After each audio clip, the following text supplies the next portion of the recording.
marik te a non chau taka ka chang ni hai hin olal pa har sa ka pa tilak nge i thang no chun tlai ni ka leng so no lal pa i mangai na rol ne min mi hung nem ro Lungkar kang haklangay ko pu'y mo'y ki At sumsimlote zayan po Santu tsoy mo'y Salim ko pu'y o hungin hong taro Hinoy pu'y naramahin su Kantla alam tingno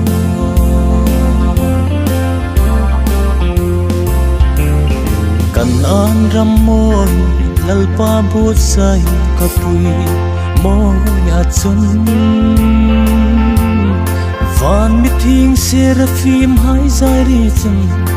lung layan min fanni o an kum agat lung ve patsun hinui bui narang ai ta nomin Lungkar kang haklangay ko pu'y mo'y ki At sumsimlote zayan po Santu tsoy mo'y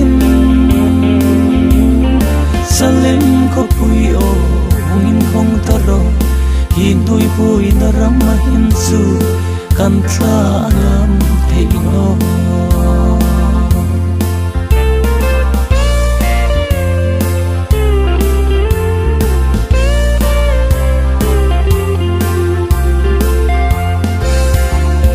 Kan hatlange lalpa itlan sa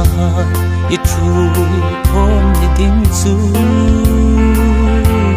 Sayon naw hani kum ting pamin kan hung nai hinu Saleram trola hinsu kan tlareng hi angam te no Lungkar kang haklangay ko pu'y mo'y ki At sumsimlote zayan po Santu tsoy mo'y Salim ko pu'y o hungin hong taro Hinoy pu'y naramahin su Kantla alam